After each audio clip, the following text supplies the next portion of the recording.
deuxième journée à la Paris Retail Week 2024.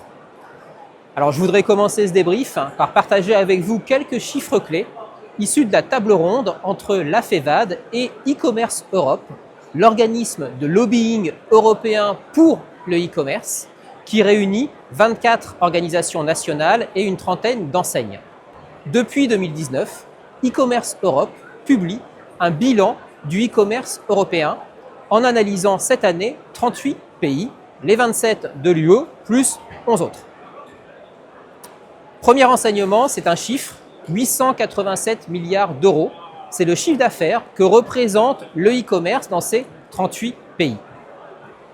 Un e-commerce qui a encore du potentiel puisque seulement 71% de ces Européens sont acheteurs online. En termes de tendance, plus 3%, c'est la croissance du e-commerce. Mais attention, cette croissance doit être relativisée puisque quand on la corrige du taux d'inflation, c'est un recul de moins 3% que connaît le e-commerce en 2023. Le poids économique du e-commerce, c'est 4,09% du PIB de ces pays européens. Un chiffre évidemment qui varie suivant les pays, puisqu'on atteint 5,7% en France. Alors, je saute du coq à l'âne pour parler d'autre chose que le e-commerce, de la fidélité.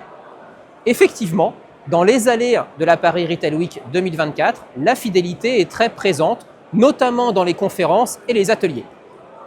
L'occasion pour moi de vous parler de deux startups. La première, c'est NeoStore. Parce que quand on parle de feed, effectivement, il faut avoir des bases de clients. Et NeoStore propose une solution très simple et très rapide pour que le client en magasin puisse s'auto-encarter. Mais quand le client n'est pas encarté, on n'a pas d'informations sur lui et sur le produit. Et là, TrustPlace va permettre de créer un passeport numérique digital qui va permettre de suivre la vie du produit, de récupérer de l'information et bien sûr, par exemple, de savoir que ce produit a été revendu à un autre grâce à des plateformes de C2C.